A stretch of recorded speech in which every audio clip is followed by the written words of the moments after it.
তো কেমন আছো সকলে? আশা করি তোমরা সবাই ভালো আছো। তো আমি নিয়ে এসেছি তোমাদের জন্য আরেকটি মোস্ট ইম্পর্ট্যান্ট ত্রিপুরা জয়েন্ট এন্ট্রান্সের কাউন্সেলিং রিলেটেড একটা ভিডিও। তো আজকের ভিডিওতে আমি আলোচনা করব তোমাদের সাথে চয়েস ফিলিংয়ের সেই ব্যাপারটা। সকলেরই একটা কোয়েশ্চেন, চয়েস ফিলিং কবে হবে দাদা, চয়েস ফিলিং কীভাবে করব, চয়েস ফিলিং সম্পর্কে একটা ভিডিও দেন, চয়েস ফিলিং এই A to Z কী হবে সব কিছু ডিসকাশন আজকের ভিডিওতে আমি করব। তোমাদের চয়েস ফিলিং সম্পর্কে একটা তোমাদের যে ধারণা সেটা আমি একটা ছোট্ট একটা ধারণা দিয়ে দেব। তো তোমরা নিশ্চিন্তে থাকো, কোনো চাপ নেওয়ার চেষ্টা করবে না। তো আজকে লাস্ট ডেট আমরা জানি যে তোমরা রেজিস্ট্রেশন করার যে এক্সটেনশন হয়েছিল, রি-এক্সটেনশন, সেটা লাস্ট ডেট হলো আজকে, যেটা হলো 30 জুন 2024।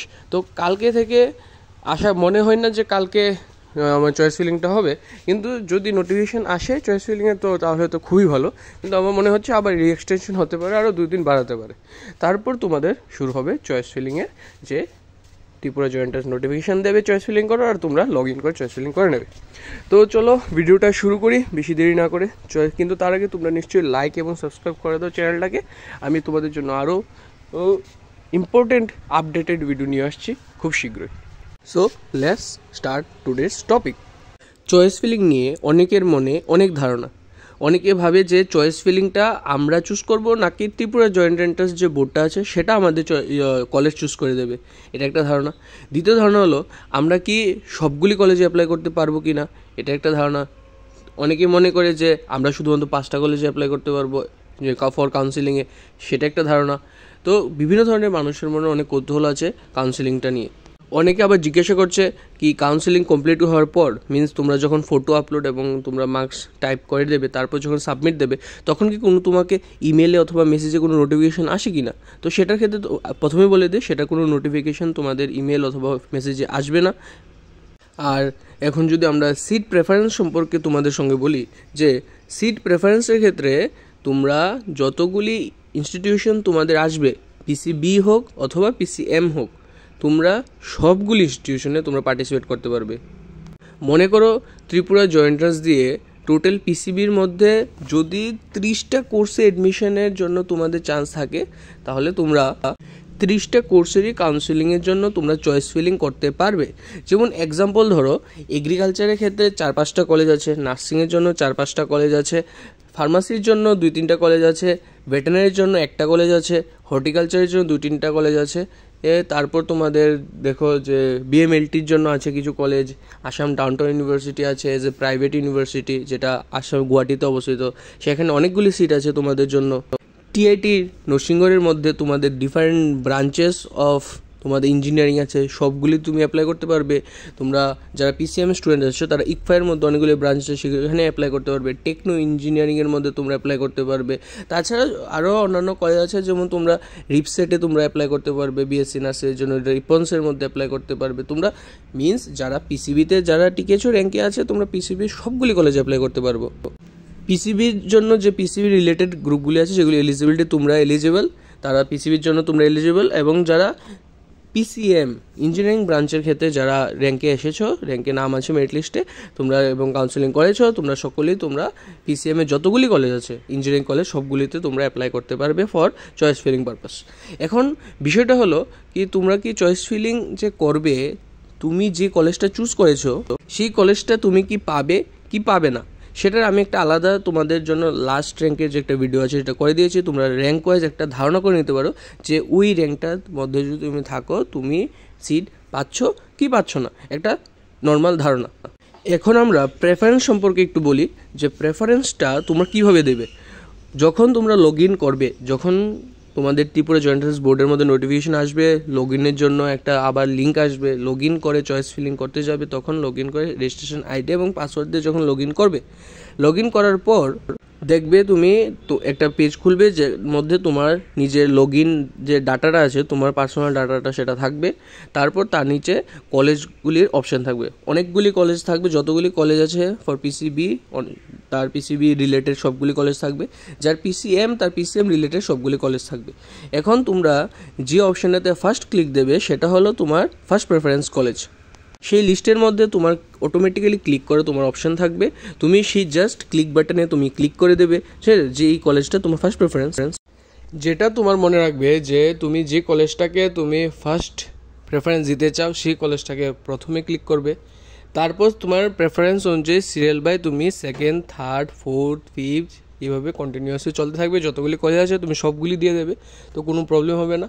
তারপর এখন তুমি সিট প্রেফারেন্স করে দিলে, ঠিক আছে, তুমি যে কাউন্সিলিং প্রসেসের মধ্যে যে চয়েস ফিলিং আছে সেটা কমপ্লিট হয়ে গেছে। কমপ্লিট হওয়ার পর তুমি প্রত্যেকটি কলেজ যাওয়ার পর সাবমিট দিয়ে দিলে তোমার কাউন্সিলিং প্রসেস যে চয়েস ফিলিংটা শেষ।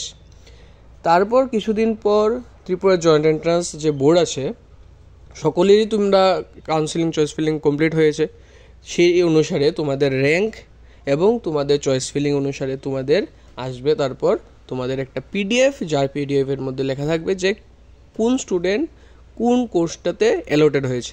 এখন তুমি কোন কোর্স পেয়েছো সেটা কীভাবে ডিসাইড হচ্ছে, ঠিক আছে, কোশ্চেন হলো এটা।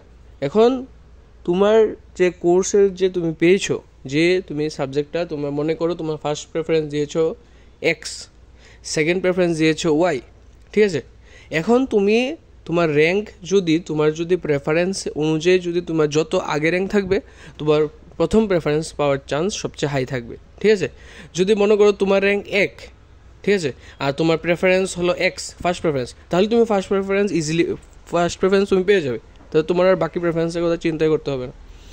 আর মনে করো তোমার প্রেফারেন্স 1000, ঠিক আছে, অ্যাপ্রক্স 1000, তোমার র্যাঙ্ক হলো 1000, তাহলে তোমার প্রেফারেন্সটা কীভাবে তুমি তোমার সিটটা পাবে। তোমার মনে করো তোমার 1000 র্যাঙ্ক, আর তুমি অ্যাজ এ পিসিবি স্টুডেন্ট তোমার ফার্স্ট প্রেফারেন্স দিয়েছো তুমি মনে করো ভেটেরিনারি সায়েন্স, সেকেন্ড প্রেফারেন্স দিয়েছো তুমি ফার্মাসি, থার্ড প্রেফারেন্স দিয়েছো তুমি তোমার এগ্রিকালচার সায়েন্স।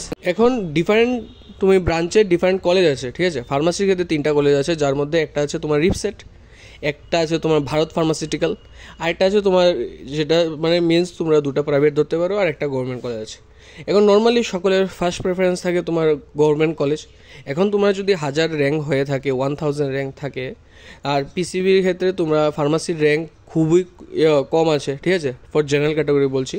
আগে জেনারেল ক্যাটাগরি ডিসকাস করে তোমরা এসসি এসটিরও বুঝে যাবে সব ক্ষেত্রে, ঠিক আছে। মনে করো তোমার জেনারেল ক্যাটাগরি র্যাঙ্ক 1000, আর তোমার ফার্মাসির সিট আছে টোটাল 5টা অ্যাপ্রক্স, আমি তোমাকে একটা আইডিয়া হিসেবে বলছি, ঠিক আছে, 5টা সিট আছে। এখন তো স্বাভাবিক না, প্রথম যে 5 জন আছে তারা যদি ফার্স্ট প্রেফারেন্স যদি ফার্মাসি থাকে তাহলে প্রথম 5 জন 5টা পেয়ে যাবে। অথবা মনে করো যে 999 র্যাঙ্ক আছে তারও ফার্স্ট প্রেফারেন্স ফার্মাসি, এবং তোমার যে 1000 র্যাঙ্ক তোমারও ফার্স্ট প্রেফারেন্স ফার্মাসি, ঠিক আছে।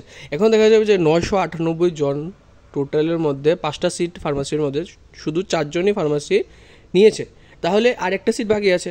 এখন 999 র্যাঙ্কও তোমার ফার্মাসি ফার্স্ট প্রেফারেন্স, আর তোমার র্যাঙ্ক 1000 তোমারও ফার্স্ট প্রেফারেন্স ফার্মাসি, তাহলে যে 999 র্যাঙ্কের যে আছে সে ফার্মাসিটা পেয়ে যাবে, ঠিক আছে। আর মনে করো তোমার সেকেন্ড প্রেফারেন্স হলো তোমার এগ্রিকালচার, এবং এগ্রিকালচারের মধ্যে টোটাল সিট তুমি অ্যাপ্রক্স মনে করো 50টা সিট আছে, ঠিক আছে। আমি তোমাকে অ্যাজ এ এক্সাম্পল হিসেবে ধরতে বলেছি, আমি বলছি না যে টোটাল সিট 50টা আছে, ঠিক আছে। 50টার আমি তোমাকে একটা ধারণা দিতে 50টা সিট বলছি। এখন 50টা সিটের মধ্যে তোমার জন্য তুমি অ্যাপ্লাই করেছো, যেটা সেকেন্ড প্রেফারেন্স তুমি দিয়েছো এগ্রিকালচার, তোমার র্যাঙ্ক 1000। এখন মনে করো যে 50টা সিটের ক্ষেত্রে জেনারেলদের জন্য 50টা সিট, ঠিক আছে। কলেজ আছে তোমার 3-4টা কলেজ আছে, যেটা তুমি একটা এগ্রিকালচার কলেজ যেটা তোমার লিম্বুছড়াতে অবস্থিত, একটা আছে তোমার সেন্ট্রাল এগ্রিকালচার ইউনিভার্সিটি যেটা ইম্ফলে আছে, সেখানে কিছু সিট আছে, কিছু আছে তোমার অরুণাচল প্রদেশের মধ্যে পাশিঘাটে। তো আমি একটা আইডিয়া হিসেবে তোমাদের বলছি যে জেনারেল হিসাবে মনে করো 50টা সিট তোমাদের আছে এগ্রিকালচারে অ্যাজ এ এক্সাম্পল হিসাবে। এখন তোমার র্যাঙ্ক 1000, আর মনে করো তোমার আগে যে 999 জন আছে, ঠিক আছে, র্যাঙ্ক ওয়াইজ, তাদের মধ্যে টোটাল 48 জন এগ্রিকালচারে ফার্স্ট প্রেফারেন্স অথবা সেকেন্ড প্রেফারেন্স যারা দিয়েছে র্যাঙ্ক অনুযায়ী তারা এগ্রিকালচার পেয়ে গেছে, ঠিক আছে। এখন তুমি এজ এ 1000 র্যাঙ্ক হিসেবে তাহলে তোমারটা কোনটা পাবে? 999 র্যাঙ্কের যে সেটার ফার্স্ট প্রেফারেন্স ছিল ফার্মাসি এবং সেকেন্ড প্রেফারেন্স ছিল এগ্রিকালচার, আর তোমার first preference pharmacy, second preference agriculture. Means তোমরা দুজনেরই 999 এবং 1000 র্যাঙ্কের দুজনেরই তোমাদের প্রেফারেন্স প্রথম এবং দ্বিতীয়টা সেম। ফার্মাসিতে সিট কম থাকার কারণে যে 999 র্যাঙ্কের যে ছেলেটা অথবা মেয়েটা ছিল, ক্যান্ডিডেটটা ছিল, সে অলরেডি ফার্মাসি ফার্স্ট প্রেফারেন্সে পেয়ে গেছে, ঠিক আছে। তাহলে সে কাউন্সিলিং প্রসেস থেকে অটোমেটিক্যালি বাকি সিটগুলির জন্য ও আর অ্যাপ্লিকেবল হবে না, কারণ প্রথম প্রেফারেন্স পেয়ে গেছে। তাহলে ফার্স্ট রাউন্ডে যে মেরিট লিস্টটা আসবে সিট প্রেফারেন্সের, তাহলে সেটাতে তুমি বিএসসি এগ্রিকালচারটা তোমার যে সেকেন্ড প্রেফারেন্স আছে সেটা পেয়ে যাবে। মনে করো 50টা সিটের মধ্যে 49টা সিট 998 জনের মধ্যে এটা ডিভাইড হয়ে গেছে র্যাঙ্ক ওয়াইজ, তাদের এবং প্রেফারেন্স ওয়াইজ তারা 998 র্যাঙ্ক পর্যন্ত যারা আছে তাদের মধ্যে 49 জন বিএসসি এগ্রিকালচারকে ফার্স্ট প্রেফারেন্স অথবা সেকেন্ড প্রেফারেন্স দিয়েছে, তো তারা সেটা পেয়ে গেছে। কিন্তু বাকি তারা যে সেটা ছিল তাদের মধ্যে কেউই এগ্রিকালচারকে মনে করো তাদের একদম লাস্টের র্যাঙ্কে দিয়েছে, তাহলে সেই ক্ষেত্রে তুমি অথবা চুজ করেনি, তার ক্ষেত্রে তুমি 1000 র্যাঙ্কে যে আছে তুমি পেয়ে যাবে। একটা সিট আছে, 999 অলরেডি ফার্মাসি পেয়ে গেছে, তাহলে একটা সিট চলে আসবে তোমার কাছে, ঠিক আছে। কিন্তু মনে রাখবে যে 1000 র্যাঙ্ক কখনো এগ্রিকালচার পাবে না, কারণ এগ্রিকালচার খুব তাড়াতাড়ি শেষ হয়ে যায়। ফর জেনারেল ক্যান্ডিডেটদের কথা বলছি, কারণ এগ্রিকালচারটা তোমার মিনিমাম ধরো 300 থেকে 400 র্যাঙ্কে ও ম্যাক্সিমাম এর আগেই শেষ হয়ে যাবে। কারণটা হলো সিটের কম, স্টুডেন্ট বেশি, 3000-4000 জন তোমরা এক্সামে তোমরা ক্যান্ডিডেট টিকেছো, মেরিট লিস্টে নাম আছে, তাহলে তো এতগুলি সিট তো তোমরা ফার্স্ট প্রেফারেন্স হিসেবে পাবে না। তো যারা তোমরা 1000 র্যাঙ্কের পরে আসো জেনারেল ক্যান্ডিডেট, তারা তোমরা ধরে নিতে পারো তোমরা তোমাদের 8, 10th মানে 8 প্রেফারেন্সের পর থেকে তোমরা পাওয়ার চান্স বেশি। মিনস যদি তোমরা BSc agriculture, BSc bachelor of pharmacy এবং তোমরা বিটেক সিএসসি এইসব যদি বড় বড় যেগুলি প্রথম ফার্স্ট প্রেফারেন্স হিসেবে স্টুডেন্টরা নিতে চায় সেগুলি তোমরা as a first, second, third preference দিয়ে থাকো, তাহলে তোমরা চান্সটা তোমাদের ক্ষেত্রে 8, 7, 6 প্রেফারেন্স, যেটা তোমাদের ক্ষেত্রে বিএমএলটি, ঠিক আছে, রেডিওলজি ফর জেনারেল ক্যান্ডিডেট, তারপর আছে নার্সিং প্রাইভেটের ক্ষেত্রে, ইভেন তোমরা ফার্মাসির ক্ষেত্রেও তোমরা দেখতে পারো যে তোমাদের ক্ষেত্রে একটা অপশন থাকবে ফর প্রাইভেট কলেজেস, ফার্মাসি তোমরা পেতে পারো, ঠিক আছে। আর এগ্রিকালচার তাড়াতাড়ি শেষ হয়ে যাবে, ঠিক আছে।